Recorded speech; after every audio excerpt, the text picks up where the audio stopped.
Well, hello and welcome everybody. My name is James Banks. I'm a professor of economics at University of Manchester and I'm a senior research fellow at the Institute for Fiscal Studies. And I'm delighted to be chairing this lecture today on how and why levels of pay are so different across the UK. This lunchtime lecture is part of a series of lunchtime lectures that we at IFS have been doing as part of the ESRC Festival of Social Science over the last couple of weeks. And the ESRC, of course, is a great funder of the IFS. We're an ESRC Research Institute. And as always, we're terrifically thankful for the way in which their long-term funding of the Institute can underpin so much of our research and our research agenda. The other lectures in this series have addressed topics such as inequality in the education system, the nature of public sector pay and services, and the way one might want to design taxes in developing countries. And they're all available on the IFS website to watch if you're interested in them, as will this be in the future. So I encourage you to look at them if that's your sort of thing. Our speaker today is Xiaowei Xu, who is a senior research economist at the IFS. And she's actually been one of the contributors to the Deaton Review, where we're doing a sort of overarching, very broad review of lots of different types of inequalities. And Xiaowei Xu and a collaborator, Henry Overman from the LSE, have been writing about spatial inequalities, differences across areas. And that's what they're going to talk about, or that's what Xiaowei is going to talk about today. I should say that Xiaowei is going to talk for about half an hour, and then we'll have quite a good amount of time for question and answer and discussion at the end. So if you have questions, we ask you to post your questions in Slido. You'll see a link underneath in the YouTube description here.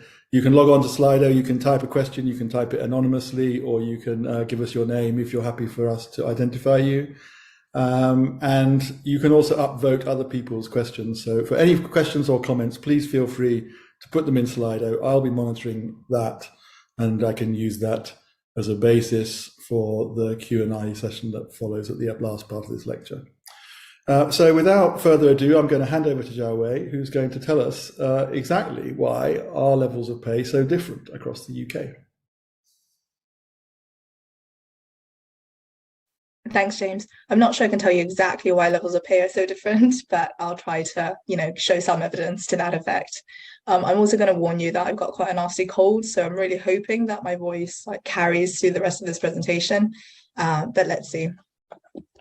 So as James said, so I'm going to talk about geographical inequalities across the UK and focusing specifically on inequalities in hourly pay.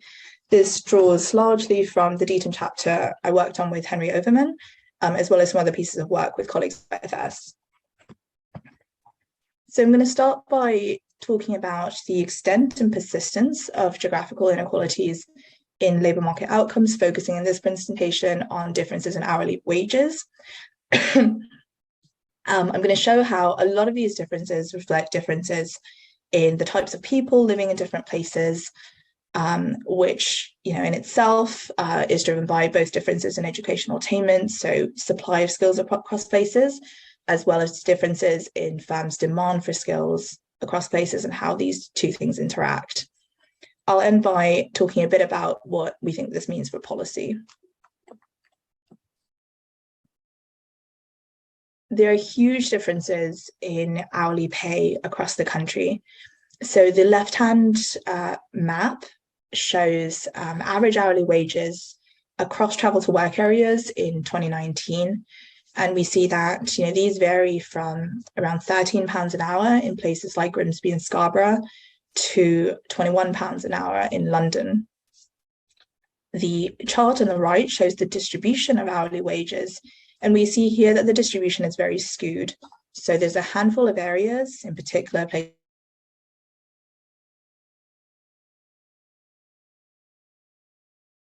Hey, I'm really sorry about that. I don't know what happened. I think I got cut off. So I'm just going to carry on, I think, where I left off. Was it you that got cut off? I think it was it? it? I think it was me who got cut off. Yeah. Okay. It's blowing a gale outside my house. I don't know whether it's you, but so yeah, Right. let's hope we No, can the get weather's through. totally fine. I don't have an excuse. Okay.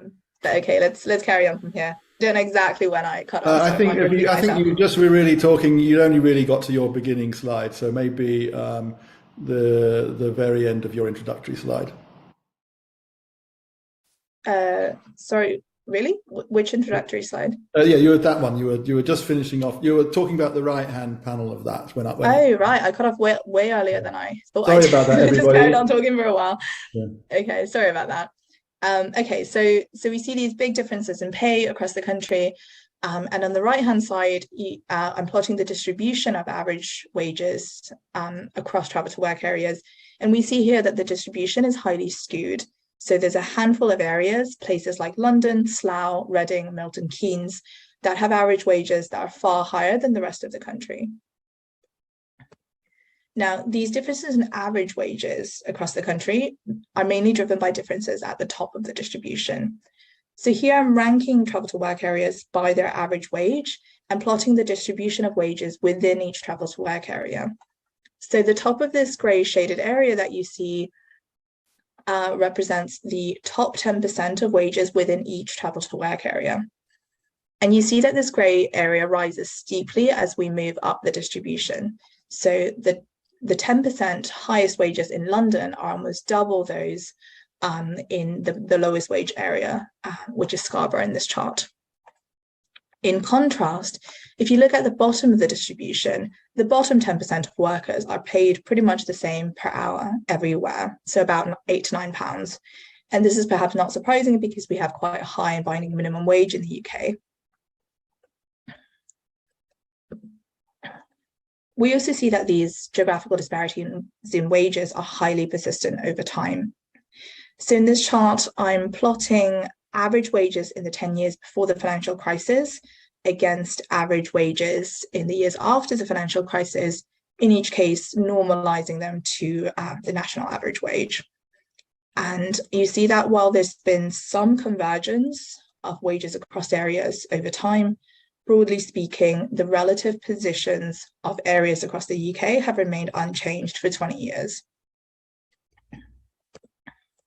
So we see these large and persistent inequalities in hourly wages across the UK. The question really is what explains these differences? And one thing we can point to is the role of skills.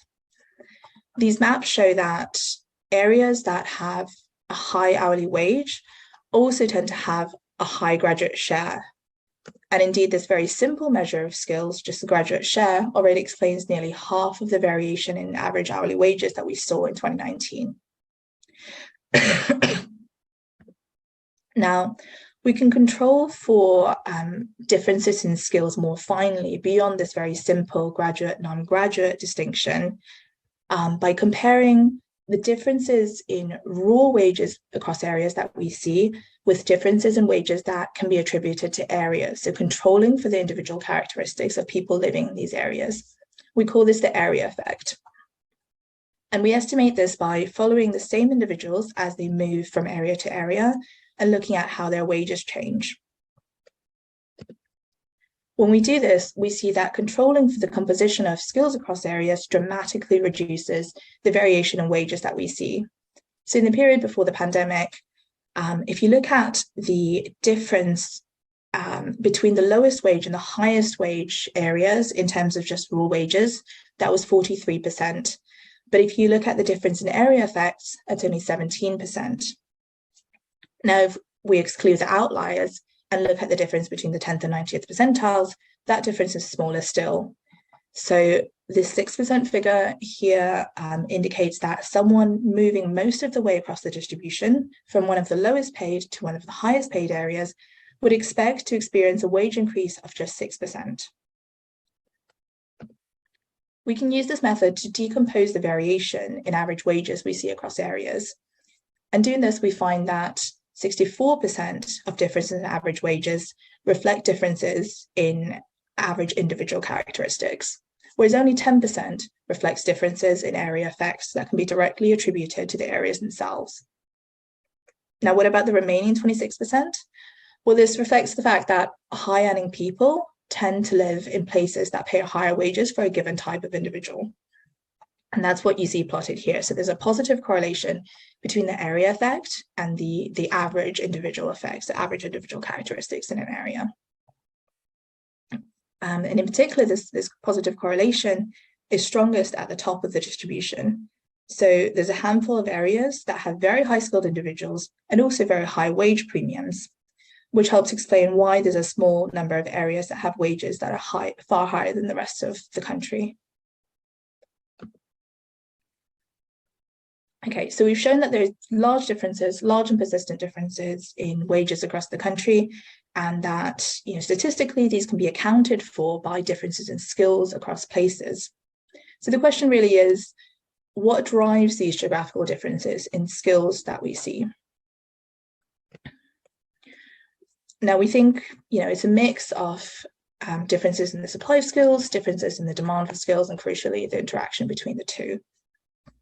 So in this chart, I'm using data from recent GCSE cohorts, and on the horizontal axis, I'm plotting the share of kids who grow up in different areas, who then go on to become graduates by age 27.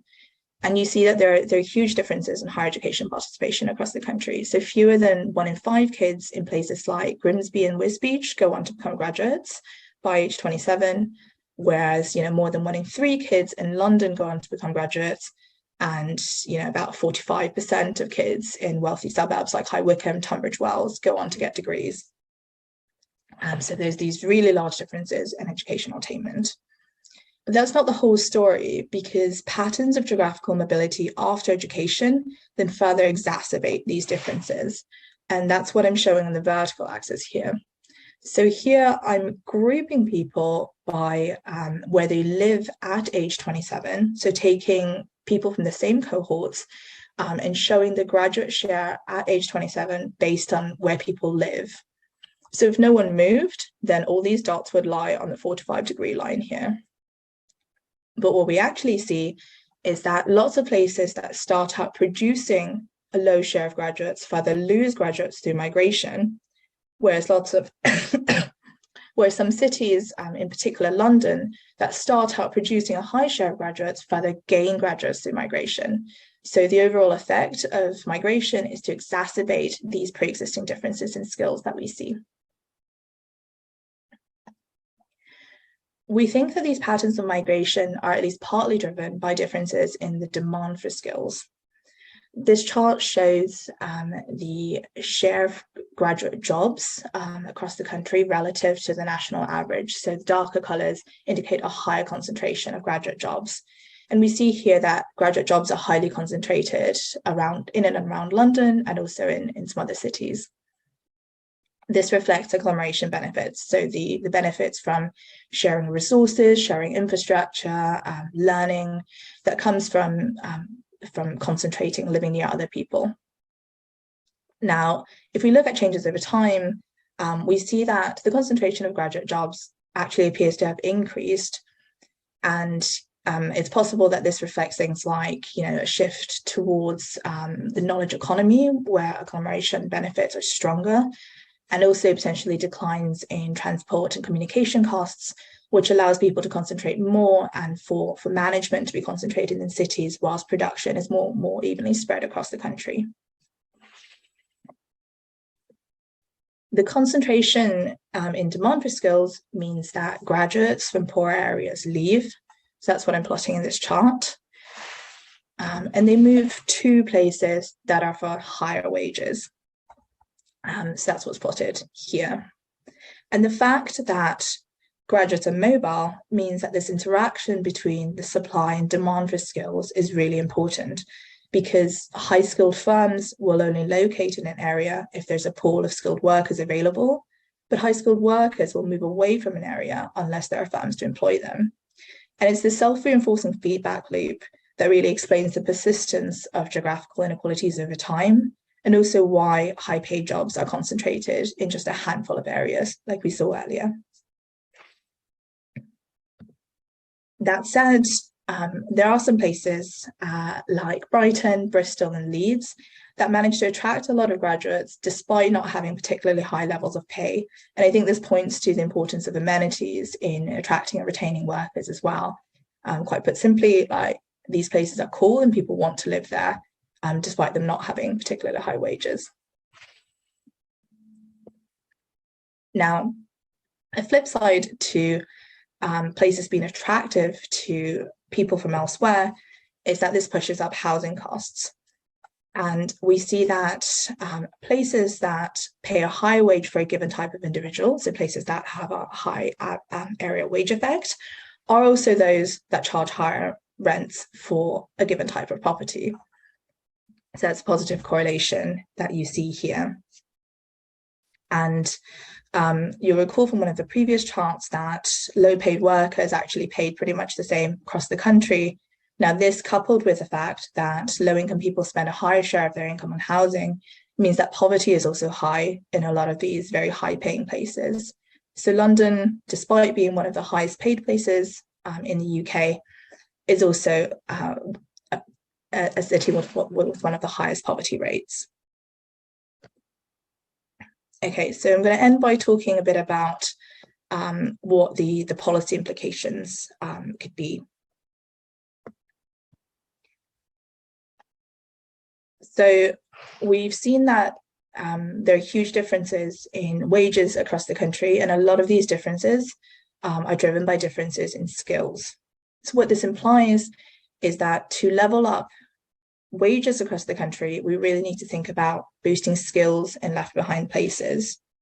So put differently, policies to improve economic outcomes, so for example, investments in transport, investments in research and development, are unlikely to have much of an impact on wages unless they also manage to boost skills, either by boosting local educational attainment or by attracting skilled workers from elsewhere. Now, this interaction between the supply of skills and the demand for skills means that to really boost skills in an area, it's likely that we need simultaneous action on both fronts. So if you just improve educational outcomes without improving the supply of jobs, then these newly skilled workers will simply move elsewhere. Whereas if you simply try to create jobs without boosting local educational outcomes, then high-skilled people from elsewhere will move in, increasing house prices and not necessarily benefiting local residents.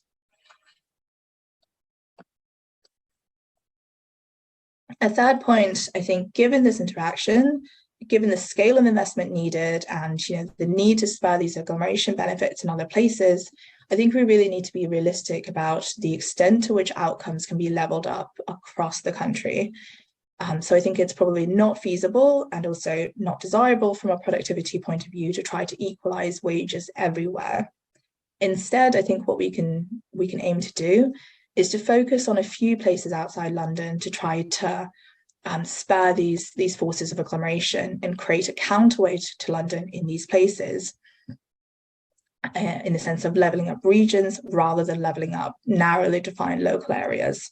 Now, this will still mean that there will be huge differences in wages across areas, but it would mean that kids growing up in, say, Grimsby can move to Manchester to find a good job rather than moving all the way to London. A final thing to note is that I think a lot of the levelling up rhetoric has focused on, creating high-skilled jobs or attracting high-skilled workers. But it's really important to realize that levelling up is not a cure-all. So it's not going to suddenly reduce inequality across the board. And that's demonstrated by the fact that London, which has the highest wages in the country, is also somewhere that has very high poverty rates. Instead, I think we need to think about integrating this levelling up agenda with an agenda on reducing inequality at the individual and household level. So not forgetting that we need to target poverty as well as targeting equality in outcomes between places. So I think I've massively undershot my time, James, but I guess that leaves us lots of time to discuss. Yep, happy to do that. There's a lot Oh, that, I do have a slide plugging the chapter and the data review more broadly as well. So yeah, so you can read the chapter for more information using this link here. We've also created spreadsheets with all the underlying data we show in these charts, so you can download that as well and play around with it. And more broadly, as James said, the data review is this huge, wide-ranging review of inequalities. There's lots and lots of chapters on lots of different topics, and you can see all that using that link there. Terrific. Well, thank you very much for that, Xiaowei. There's an awful lot to get into there. Some detail that it would be nice to dig a little bit deeper into, and then some slightly broader questions as well. I think there's a couple coming in already, but I want to kick off, and I'll come to them in a bit. But I think I want to kick off by thinking about this education and skills thing, because it's quite striking how, I mean, obviously, what someone's education is a key determinant, if you like, of the average wages in those areas. And it's not just about migration. I mean, when I was thinking about your chart there of the correlation between graduates in areas where they live and graduates in areas where they studied, the variation in the x-axis was really rather huge. So if you look at, there were areas where 45% of kids went to university and areas where 20% of kids went to university. So that itself seems to be a geographical inequality that one needs to think about. And building on that, and there is a question, this relates to one of the questions on the Slido, which is that everything here is about university degrees, and high skills are defined by having a university degree. And maybe that's one of the reasons the results come out as they do. And the sort of lack of a non-university high-skilled track is potentially both a cause of these educational inequalities across areas in the first place, and actually a cause of the subsequent labour market inequalities. So how do we really think about that whole idea of the accumulation of education in the first place before you even get to the labour market? Yeah, absolutely. So I think there's a huge set of questions there. So let's try to break it up a bit. I think I'll start by talking about these big differences in educational attainment that you see. As you say, if you look at that chart of education production versus migration, actually most of the action is going on the x-axis, right? It's these massive differences in educational attainment across places that are key. That, of course, also reflects previous migration choices of previous generations, right? We know that there's very strong intergenerational transmission of skills. So kids of lower skilled parents will tend to have lower skills themselves. So part of this will reflect, the migration choices of generations over time, perpetuating to the next generation. That set aside, I think, it's possible that there are differences in school quality across places.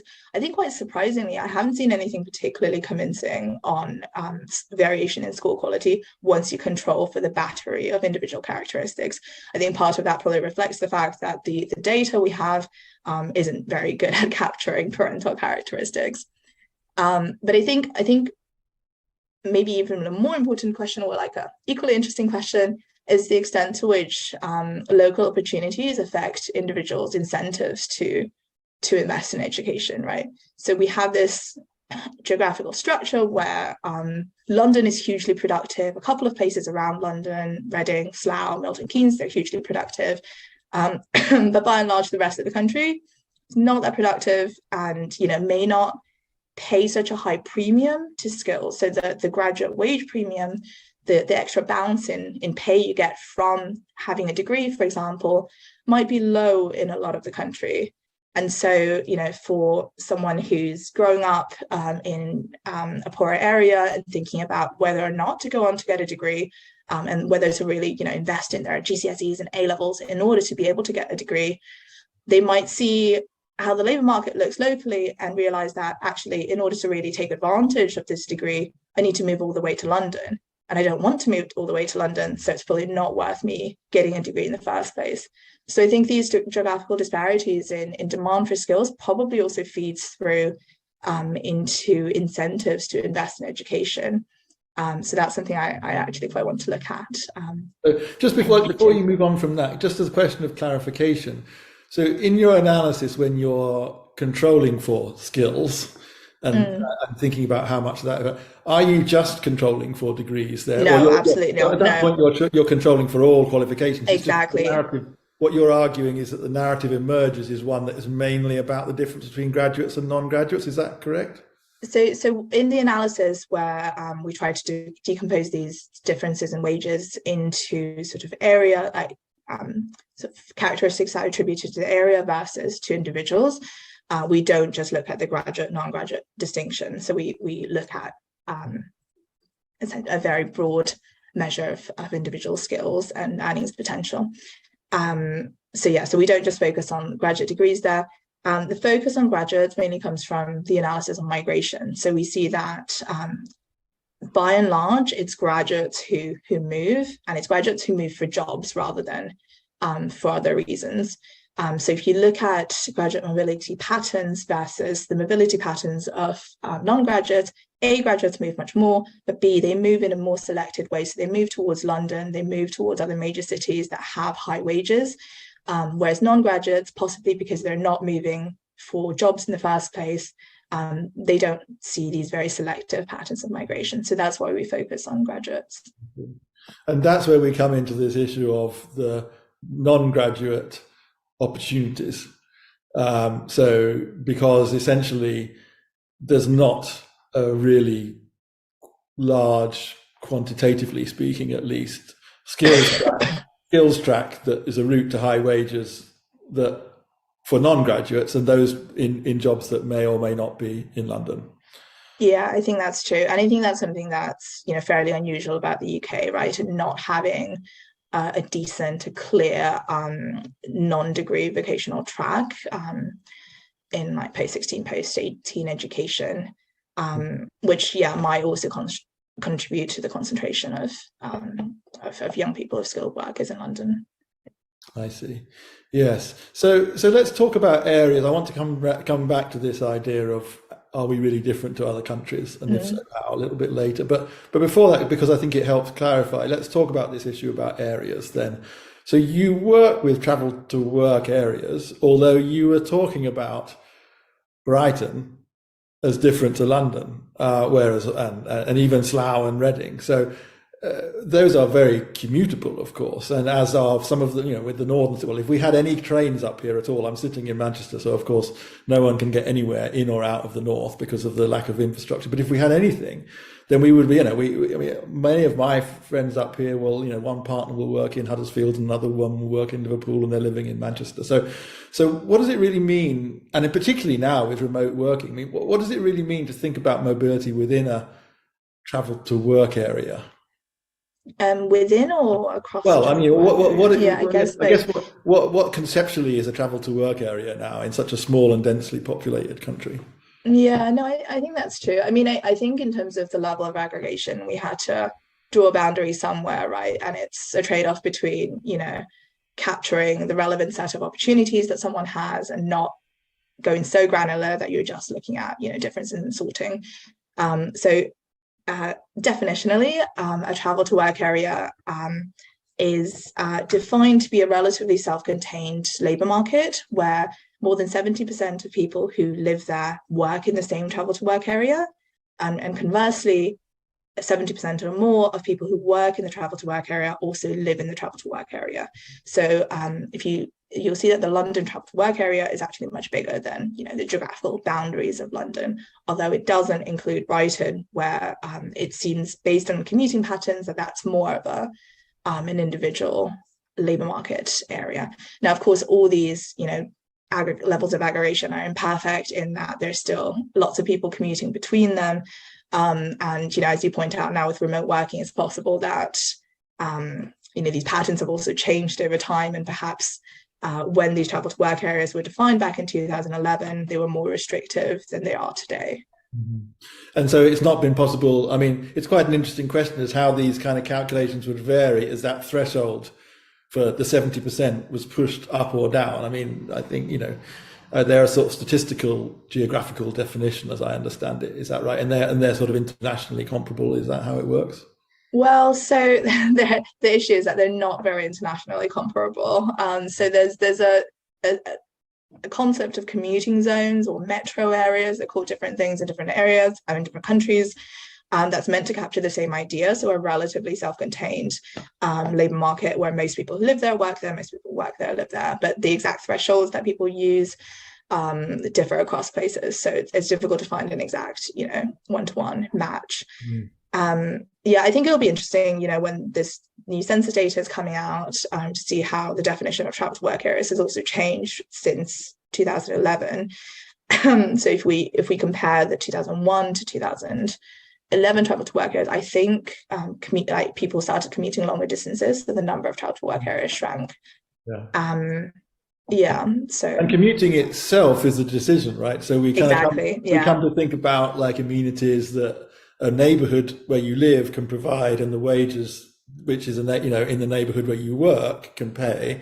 And obviously, as the disparity of those things begins to change, people are willing or able or willing to pay essentially in time to commute further, right? So it's a difficult way to sort of structure the data in a way that's sort of determined by the choices that people are making. Yeah, it is. I think it's especially difficult when you start looking at cross-country comparisons, because obviously, it makes sense to commute further if there's larger variation in wages, whereas if, wages are the same everywhere, then why not just work close to home? So I agree, like it is difficult. Like any sort of geographical aggregation that breaks up the country into mutually exclusive parts will have all sorts of problems. I think with travel to work areas, we're trying to get something that's broad enough to capture, the fact that regardless of where in London I live, I can access the same set of opportunities, whilst, reflecting the fact that it's hard to get from Manchester to London. So your opportunities in Manchester are not the same as in London. Yeah, absolutely.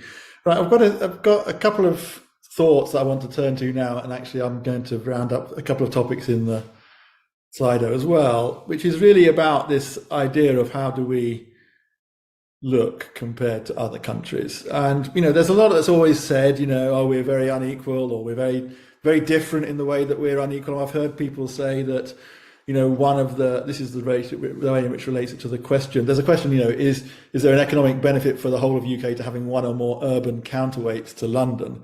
And I've heard people sort of say, oh well, actually, if you look at other countries, all their cities are pretty good, and it's sort of a cities versus towns agenda, whereas in the UK we've got a sort of London versus everywhere else agenda, which is rather different, and I think that's maybe related to what we were talking about previously on the education side. But if you've got any sort of thoughts or comments on that, like how we compare to other countries just in our spatial differences in general, and then when you begin to think about this idea of London as a city versus the other cities and how that compares to other countries. I'm going to try to keep this in my head because I think there's like a lot of responses to that. First of all, thanks for humoring me on the point on how we compare to other countries. It is a bit of a bugbear of mine, because we see all these claims in the news of the UK being the most geographically unequal country in the world. But when you dig into, the analysis that people are doing, they're generally using OECD data. They're comparing outcomes across what's called TL3 regions. So these are small administrative areas that are differently defined in different countries. And the UK is very weird for two reasons. One is that we have a large number of administrative areas. I think the UK has about 200 of these TL3 regions, compared to somewhere like Spain that only has about 50 of them. So in the UK, when we compare richer and poorer areas, we're comparing much smaller areas than you would be comparing in Spain, where you'd group, urban areas with suburban peripheries and then compare them to, large rural areas. So it's not surprising that when we compare these units of areas, we find larger geographical inequalities in the UK. The other very weird thing about the UK using this measure is that the UK is the only country to divide a capital city into a whole bunch of different administrative areas. Right? So these are based on local authorities. In London, we've got more than 20, whereas in all other countries in this data set, the capital is just one, or I think in France, maybe it's two. It's one or two geographical regions, sort of TL3 areas. And again, that means that if you're comparing the most productive versus the least productive region in London, you're comparing essentially the city of London with, some smaller rural area somewhere, whereas somewhere like Spain, Italy, Japan, whatever, you're comparing the whole of the capital city with the less productive areas. So for all these quirks, these comparisons at the TL3 level that people tend to use because the data is very readily available are not very informative of what's actually going on with geographical inequalities. Now, actually comparing geographical inequalities is very difficult, partly for the reasons that we've already discussed, like how do you define areas in a meaningful way? And if you look at commuting, then these commuting patterns are themselves, determined by differences in wages across areas. So it is difficult to compare. We, in the Deaton chapter, I think in some analysis, I didn't make the final draft, we looked at differences in metro regions across areas, which are sort of similar to the idea of travel to work areas, although they're only defined for cities and the peripheries. So you're basically leaving out inequalities with all rural areas. But if you just look at inequalities across cities, across these metro regions, actually the UK is pretty much middle of the pack. It's not particularly unequal by by Western standards. Now that's perhaps surprising because, as James, you were saying earlier, in the UK it doesn't seem like other cities are very productive. It seems like we have London and then we have a long tail of less productive cities, and yet when you make these comparisons, the UK isn't too unusual. So much to say about all the other stuff, so just cut me off if I'm talking too much. No, that's fine. I mean, we're here to listen to you, so that's all very good. You should talk too, because I know you also have views on all of this.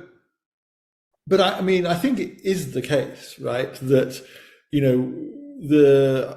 certainly part of what I've heard in the levelling up debate, maybe living up and hearing the northern cities and the N8 agenda a lot, is that the sort of northern cities are not sort of providing a powerhouse for the northern towns in the way that London is providing a powerhouse for the satellite towns around it.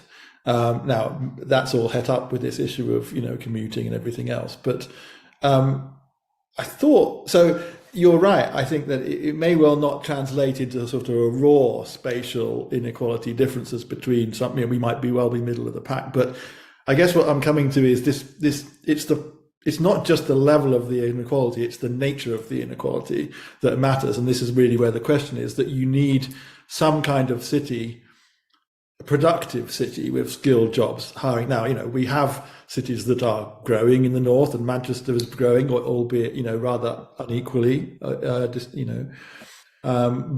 it's not in the same league as London. We don't have a sort of big second city. So that's really an argument, I think, about sort of the role of cities being slightly different, but the potential role of cities being slightly different really here. Yeah, I think that's definitely right. I think, we don't have a clear second city. I mean, Edinburgh, I guess, but within England, certainly we don't have a clear second city to London that comes anywhere near London in terms of productivity.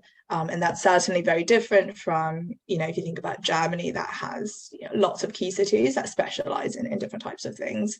I think partly it's probably just a matter of history. We're a very small country. UK was unified, like God knows when. So, the historical development of the country means that resources were very much concentrated in one place. That coupled with deindustrialization, which meant that the comparative advantage of other cities outside London waned over time. I think the fact that we're so service oriented and the fact that agglomeration economies are particularly strong in services probably also plays a role, right? Again, Germany has much more manufacturing, and there it's easier to have multiple hubs. Whereas if you look at, an economy that looks quite a lot like ours, which is France, they also have the problem of Paris being, miles ahead of all the other cities. So it might also just have something to do with industrial structure. Right. You said there you thought the agglomeration. So we should explain if there are. I suspect this being the ESRC Festival of Social Science, there are some non-economists watching. So we should probably explain what an agglomeration externality or economy is.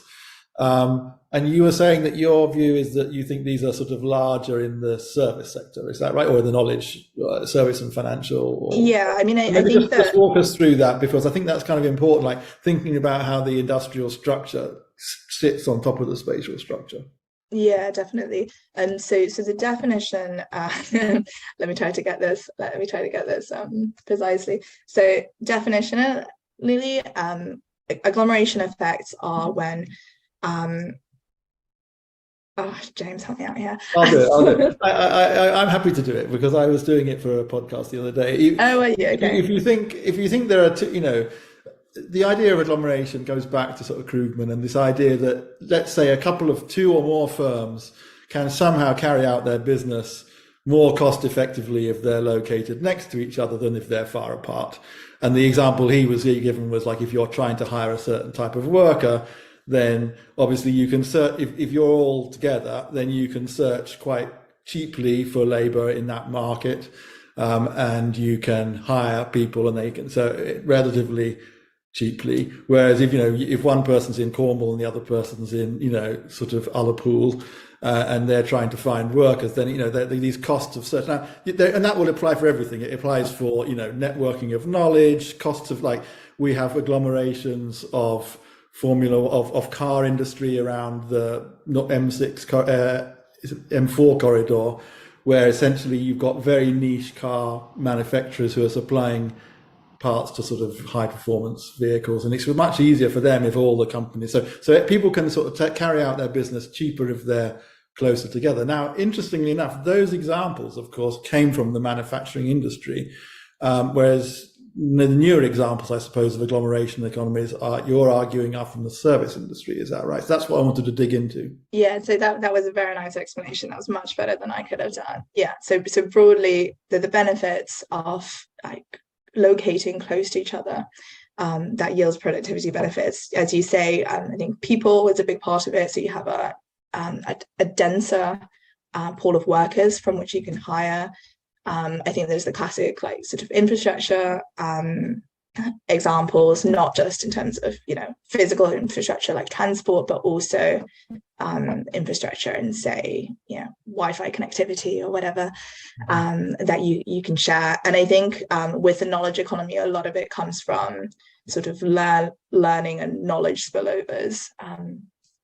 So the sort of benefits of meeting face to face and learning from one another, that comes from being in close proximity. So I think the literature, I think it's sort of a consensus that these agglomeration benefits, as estimated, appear stronger for service industries than certainly for knowledge industries. I don't know if it applies to services more generally, than for manufacturing, for example.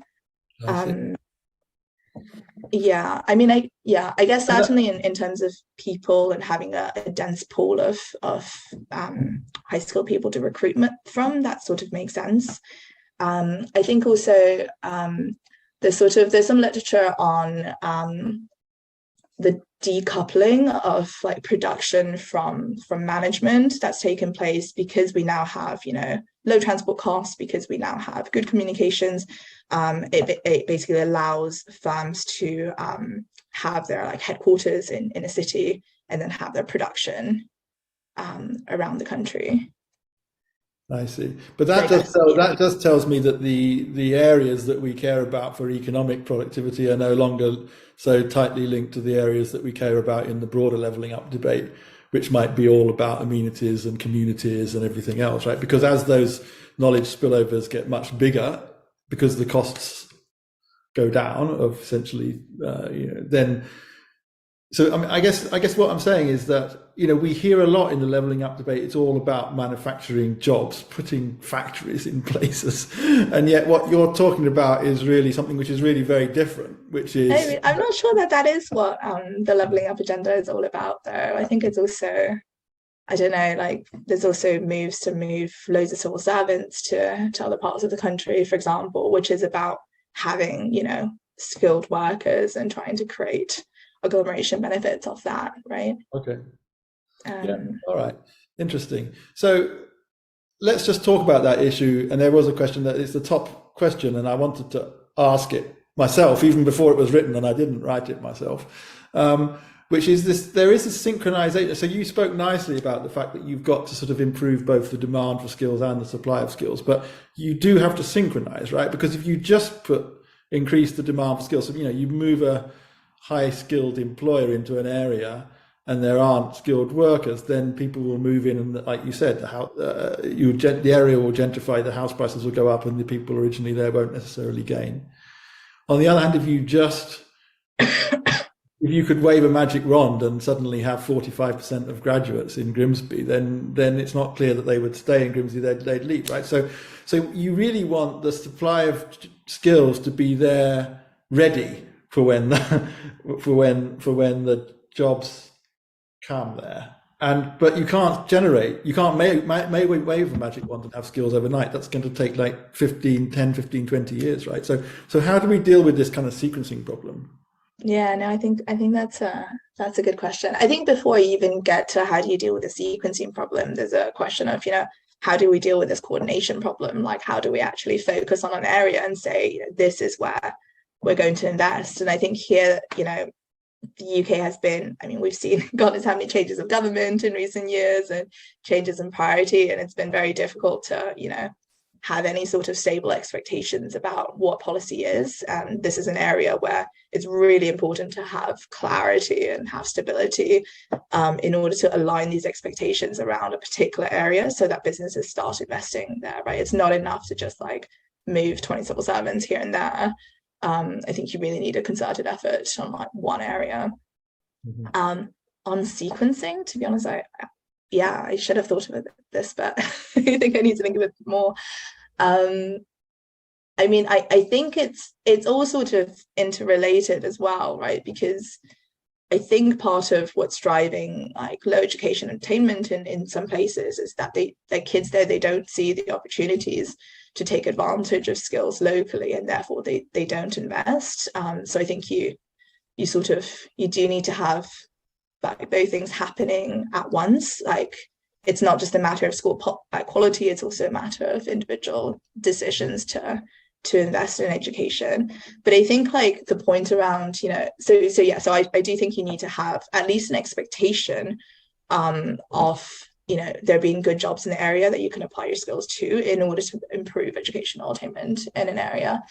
But I think that the problem of like, if you have these good funds in these places and they'll just draw people in from other areas and drive up house prices, I think that points to like a need for leveling up policy to exist alongside policies to just reduce inequality more generally.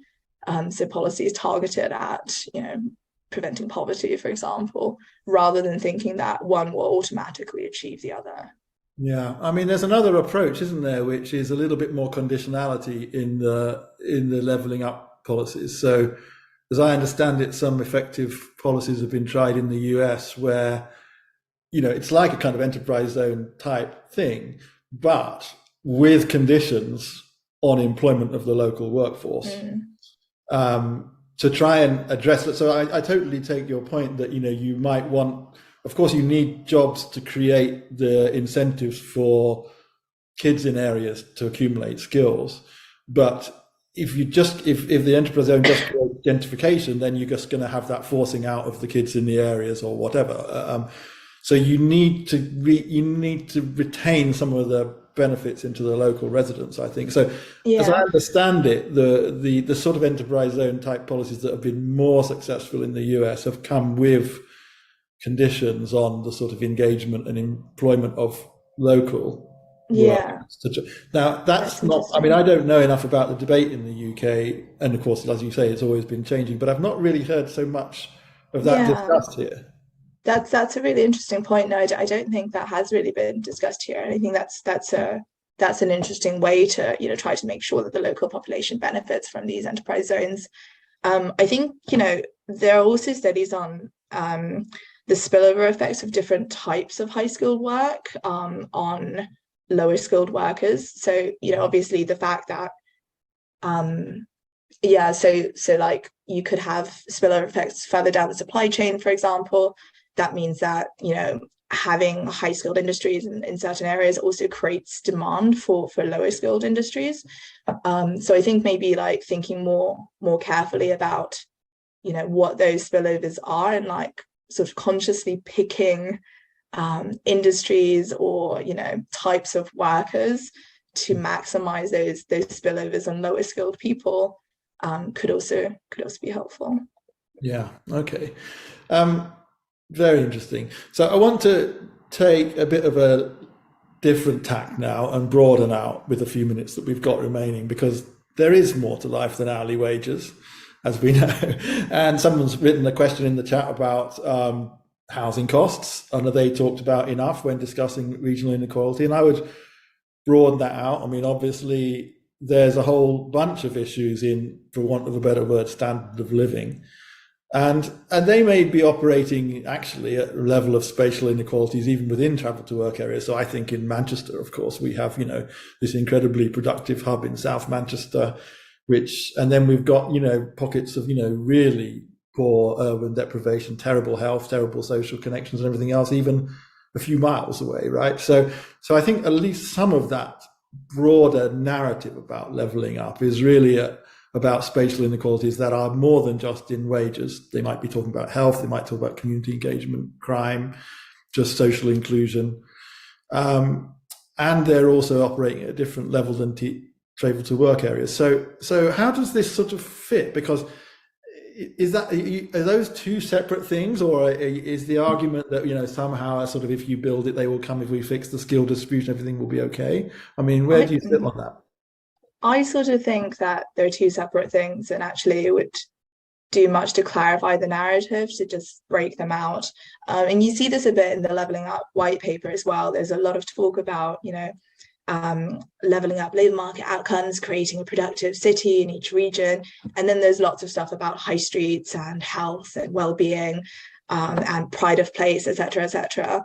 I think there's no reason these things need to exist together. It's not the case that you can only have nice high streets in a city that's also very productive, right? And you have like lots of very nice seaside towns in the UK that are very attractive to retirees, are very nice places in terms of walking down the high street, but aren't economically productive at all. So I don't think it's that useful to sort of combine all these different outcomes at once. Okay. And also, as you say, I think they're operating at very different levels, and you want them to operate at different spatial levels. So I think you want high streets to be decent everywhere. You want, good access to healthcare everywhere. But because of these agglomeration benefits, if you're really talking about economic productivity, you need to focus on a couple of places. You can't spread economic outcomes everywhere. So I think, it's not very useful to talk about all these outcomes in one go and just have it as one leveling up agenda. There are multiple leveling up agendas. Okay, fine. So let's park the let's keep on the economic part of the leveling up agenda then for the time being, and go back to this question about house prices and more generally regional differences in the cost of living, because they do exist. And in fact, one of my bugbears I've been going on about for the last 30 years is the fact that we don't have regional price indices in the UK, and we would do a lot of things if we had it. I mean, we got some experimental statistics, I guess, now, but real wages equate to convert to standards of living in a way that is deeply a function of your area, including the house that you can afford to live in and the prices that you pay. So surely that would even affect the kind of analysis that you're doing. I think that's true, although I'm quite reluctant to just, even if we had nice local price indices, I would be very reluctant to just scale down wages by these price indices, because house prices, like other price measures at the local level, also reflect where people want to live, right? It also reflects the amenities that people derive from living in places. And London is expensive, but London is expensive because it's nice and people still want to live in London, despite the fact that, my standards of living in London are not as good as they would be just from a material point of view, as if I lived, somewhere else, say Manchester. So I think, it's hard, I think, even conceptually, to try to separate out, what's being captured in these price indices, what are living costs that you should adjust for versus what's a reflection of just how attractive an area is to people. I think here maybe there's a distinction between, so if I go back to this very crude, and I know it's crude, but like the crude graduate, non-graduate distinction, we know that graduates are really actually very mobile, whereas non-graduates are not so mobile. So perhaps like for graduates, they're taking these high living costs into consideration as they choose where to live. And if they move somewhere with high housing costs, that means that they derive more amenities, from living in this area. Whereas perhaps for people who are less mobile, that's more of something that's imposed on them. So it's a reflection of the mobility decisions of another group of workers. It could also be an investment, right? I mean, come back to these people when they're 37 and 40 and see if they're still living in London, right? So, I mean, it's a sort of career investment to go and live in a high cost area and go on a high trajectory on the career and then come out later. So some of that mobility might be the fact that you're looking at people at the prime time when if they were ever going to be living in London, 27 is when they're going to be doing it. Yeah. But I think that, this idea that,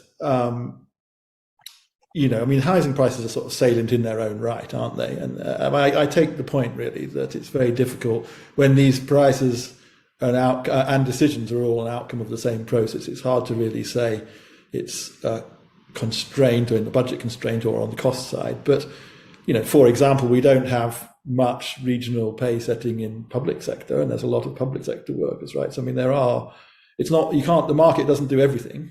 It's true, and yet it's not London that's struggling to recruit public sector workers, right? It's not London that's struggling to recruit doctors, despite the fact that if you just do it on a cost of living basis, it's lower here.